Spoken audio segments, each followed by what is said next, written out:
Hi hello നമസ്കാരം welcome back. ഇന്നത്തെ നമ്മുടെ റെസിപ്പി എന്ന് പറയുന്നത് ബ്രേക്ക്ഫാസ്റ്റായിട്ടും ഡിന്നറായിട്ടും ഒക്കെ കഴിക്കാൻ പറ്റുന്ന ഒരു ദോശയുടെ ഇതിൽ നമ്മളൊരു സീക്രട്ട് ഇൻഗ്രീഡിയൻ്റ് കൂടി ചേർക്കുന്നുണ്ട്. അതുകൂടി ചേർത്ത് കഴിഞ്ഞാൽ നല്ല സോഫ്റ്റ് ആയിട്ടുള്ള ദോശ കിട്ടും. പിന്നെ ഇതിൻ്റെ കൂടെ തന്നെ ഒരു ചമ്മന്തി കൂടി തയ്യാറാക്കി എടുത്തിട്ടുണ്ട്. ടൊമാറ്റോ വെച്ചിട്ടാണ് ഇത് ചെയ്തേക്കുന്നത്. അത് നമുക്ക് വളരെ എളുപ്പത്തിൽ തന്നെ തയ്യാറാക്കി എടുക്കാൻ പറ്റുന്നതാണ്. ദോശയും നമുക്ക് എളുപ്പത്തിൽ ഉണ്ടാക്കിയെടുക്കാം. നമ്മൾ തലേ ദിവസം അരിയൊന്നും വെള്ളത്തിൽ ഇട്ടിട്ടില്ലെങ്കിൽ നമുക്കിത് എളുപ്പത്തിൽ വളരെ വേഗത്തിൽ നമുക്ക് തയ്യാറാക്കിയെടുക്കാൻ പറ്റും. ഗോതമ്പ് നല്ല ഹെൽത്തി അല്ലേ, അപ്പം നമ്മൾ ഇടയ്ക്കിടയ്ക്ക് ഗോതമ്പിൻ്റെ ബ്രേക്ക്ഫാസ്റ്റും ഡിന്നറും ഒക്കെ ഉണ്ടാക്കണം. ഗോതമ്പ് ദോശ ഉണ്ടാക്കുമ്പോൾ അധികം കട്ടയൊന്നും ഇല്ലാണ്ട് ഉണ്ടാക്കിയെടുത്താൽ നമുക്ക് എല്ലാവർക്കും ഇഷ്ടപ്പെടും, കുട്ടികൾക്കുൾപ്പെടെ. അപ്പം നമുക്ക് ടൈം കളയാതെ ഇതെങ്ങനെയാണ് ഉണ്ടാക്കിയെടുക്കുന്നതെന്ന് വീഡിയോയിലേക്ക് പോയി നോക്കാം.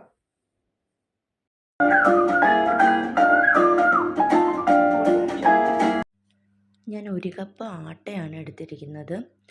1 കപ്പ് ആട്ടയ്ക്ക് 1/4 കപ്പ് റവ. നമ്മൾ എത്രയാണോ ആട്ട എടുക്കുന്നത് അതിനനുസരിച്ച് റവയുടെ അളവ് കൂട്ടുകയോ കുറയ്ക്കുകയോ ചെയ്യാം. നമ്മൾ ആദ്യം ചെയ്യുന്നത്, നമ്മൾ എടുത്തു വച്ചേക്കുന്ന റവ ഒരു ബൗളിലേക്ക് ഇട്ട് കൊടുക്കുക. അതൊന്ന് കുതിർന്ന് കിട്ടാൻ വേണ്ടി അതിലേക്ക് പാലൊഴിച്ചു കൊടുക്കുക. കുതിർന്ന് കിട്ടാൻ എത്ര പാലാണോ വേണ്ട അത്രയും എടുത്താൽ മതി. സാധാരണ നമ്മൾ വെള്ളത്തിലല്ലേ കുതിർത്ത് വെക്കാറ്. പക്ഷേ നമ്മളിങ്ങനെ പാലിൽ കുതിർത്ത് വെച്ച് കഴിഞ്ഞാൽ നല്ലൊരു ടേസ്റ്റുമാണ്. ദോശ നല്ല സോഫ്റ്റായിട്ടും കിട്ടും. കുറച്ച് സമയം അവിടെ ഇരുന്ന് ആ പാലൊക്കെ അതിനകത്തൊന്ന് പിടിച്ചതൊന്ന് കുതിർന്ന് കിട്ടട്ടെ. നമുക്കിനി ഗോതമ്പ് പൊടി വേറൊരു ബൗളിലേക്ക് ഇട്ട് കൊടുക്കാം.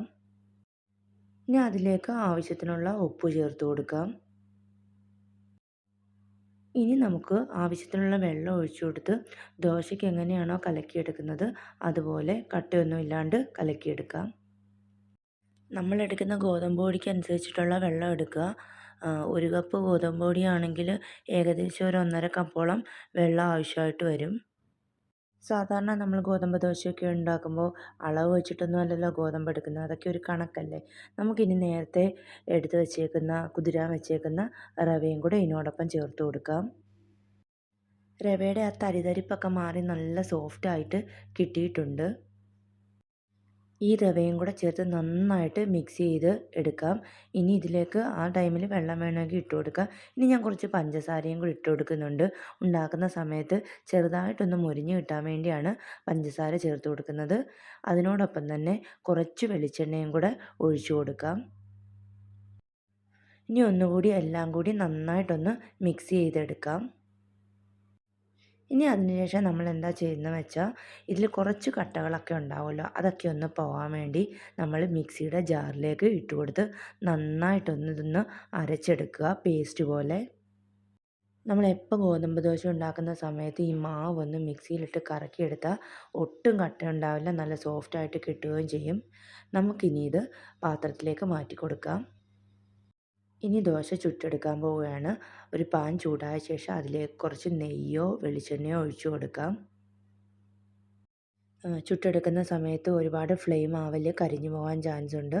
ഇനി നമുക്ക് ഈ മാവ് കലക്കിയ ശേഷം ഒരു 1.5 തവി അല്ലെങ്കിൽ 2 തവിയോളം നമുക്കൊഴിച്ച് നന്നായിട്ട് പരത്തിയെടുക്കാം. പാനിൻ്റെ വലിപ്പത്തിനനുസരിച്ചിട്ട് നമുക്ക് ദോശ പരത്തിയെടുക്കാവുന്നതാണ്. ഇത് ഒരു സൈഡൊന്ന് വെന്ത് കഴിയുമ്പോൾ അതിൻ്റെ മുകളിലേക്ക് കുറച്ച് നേരത്തെ പറഞ്ഞ പോലെ നെയ്യോ അല്ലെങ്കിൽ വെളിച്ചെണ്ണയോ ഒഴിച്ചു കൊടുക്കാം. അതിനുശേഷം നമുക്ക് മറിച്ചിട്ട് കൊടുക്കാം. 2 സൈഡും റെഡി ആയിട്ടുണ്ട്. നമുക്കിനി ഒരു പാത്രത്തിലേക്ക് മാറ്റി കൊടുക്കാം. നേരത്തെ പോലെ തന്നെ നമുക്ക് എണ്ണ ഒഴിച്ചു കൊടുത്ത് അടുത്ത തവി മാവും നമുക്ക് ഒഴിച്ചു കൊടുക്കാം.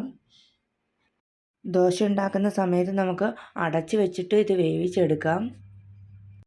അടുത്ത മാവ് ഞാൻ ഇതുപോലെ തന്നെ കോരി ഒഴിക്കുകയാണ്. ഇത് നമ്മൾ ഒരു സൈഡ് നന്നായിട്ടൊരു ബ്രൗൺ കളറൊക്കെ ആവില്ലേ, ആ സമയത്താണ് നമുക്ക് തിരിച്ചിട്ട് കൊടുക്കേണ്ടത്. നമ്മൾ നേരത്തെ പഞ്ചസാരയൊക്കെ ഇട്ട് കൊടുത്തുകൊണ്ട് നന്നായിട്ട് മൊരിഞ്ഞ് കിട്ടും. ഇത് ശരിക്കും നല്ലൊരു സോഫ്റ്റ് ദോശയാണ്. നമ്മളിതിലേക്ക് റവയും പാലും ഒക്കെ ചേർത്ത് കൊടുത്തുകൊണ്ട് നമുക്ക് ആ ഗോതമ്പിൻ്റെ ആക്ച്വൽ കളറല്ല ഇതിന് കിട്ടുന്നത്, കുറച്ച് കളറ് കുറവായിരിക്കും. ടൊമാറ്റോ ചട്നിയാണ് ഞാൻ ഉണ്ടാക്കിയിരിക്കുന്നത്. അതെങ്ങനെയാണ് തയ്യാറാക്കുന്നതെന്ന് നമുക്ക് നോക്കാം. ചൂടായ പാനിലേക്ക് കുറച്ച് വെളിച്ചെണ്ണ ഒഴിച്ചു കൊടുക്കാം.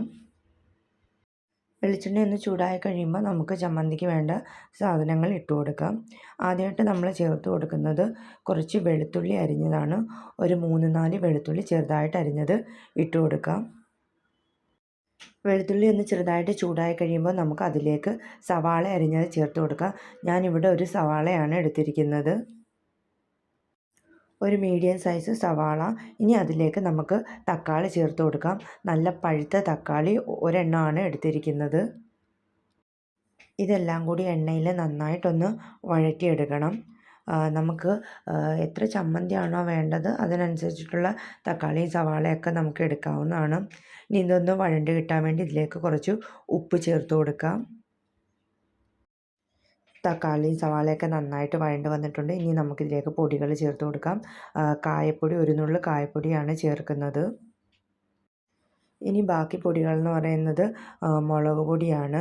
എരിവിനനുസരിച്ച് ചേർത്ത് കൊടുക്കുക. ഞാനിപ്പോൾ 1 സ്പൂണ് മുളക് പൊടിയാണ് എടുത്തിരിക്കുന്നത്. എരിവ് കുറവാണെങ്കിൽ നമുക്ക് 1.5 സ്പൂണോളം എടുക്കാവുന്നതാണ്. ഇനി നമ്മൾ പൊടികളായിട്ട് വേറെ ഒന്നും ചേർത്ത് കൊടുക്കുന്നില്ല. ഈ മുളക് പൊടി ചേർത്ത് നന്നായിട്ട് ചൂടാക്കിയെടുക്കുക. ആ പച്ചമണം ഒക്കെ ഒന്ന് മാറി കിട്ടണം. ഇത് നന്നായി തണുത്ത ശേഷം നമുക്ക് അരച്ചെടുക്കാൻ വേണ്ടി ഒരു മിക്സിയുടെ ജാറിലേക്ക് ഇട്ട് കൊടുക്കാം. ഇത് ഒരുപാട് പേസ്റ്റായിട്ട് അരച്ചെടുക്കേണ്ട ആവശ്യമില്ല. ഇതൊന്ന് അരഞ്ഞു കിട്ടാൻ വേണ്ടിയുള്ള വെള്ളം ഒഴിച്ചു കൊടുക്കാം. ഒരു 2 സ്പൂണ് വെള്ളമാണ് ഞാൻ ഒഴിച്ചു കൊടുക്കുന്നത്. ഇനി അതിന് ശേഷം നമുക്കിത് കടുക് വറുത്തെടുക്കാം. സാധാരണ കടുക് വറക്കുന്നത് പോലെ തന്നെ പാൻ ചൂടാക്കി അതിലേക്ക് വെളിച്ചെണ്ണ ഒഴിച്ചു കൊടുക്കാം. വെളിച്ചെണ്ണ ചൂടായി കഴിയുമ്പോൾ കടുക് ഇട്ട് കൊടുക്കാം. കടുക് ഒന്ന് പൊട്ടി വന്ന ശേഷം നമുക്കതിലേക്ക് കുറച്ച് ഉഴുന്നുപരിപ്പ് ഇട്ട് കൊടുക്കാം. ഉഴുന്നുപരിപ്പ് ഒരു ബ്രൗൺ കളർ ആവണം.